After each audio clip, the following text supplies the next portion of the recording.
തമിഴ്നാട് അതിർത്തിയായ വഴിക്കടവ് ആനമറയിൽ അന്തർ സംസ്ഥാന പാതയിൽ പരിശോധന ശക്തമാക്കി പോലീസ്. നിയമസഭാ തെരഞ്ഞെടുപ്പുമായി ബന്ധപ്പെട്ടാണ് ചുരം പാതയുടെ വിവിധ ഭാഗങ്ങളിലായി സംയുക്ത പരിശോധന നടക്കുന്നത്.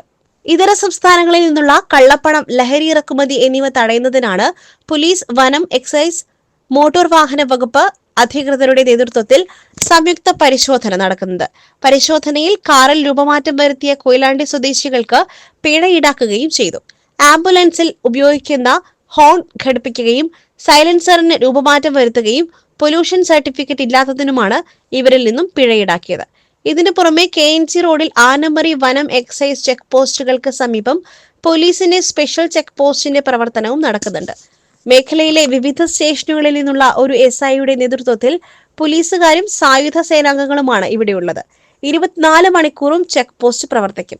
നാടുകാണി ചുരം ഇറങ്ങിവരുന്ന ഇരുചക്ര വാഹനങ്ങൾ ഉൾപ്പെടെ എല്ലാ വാഹനങ്ങളും പരിശോധന നടത്തും.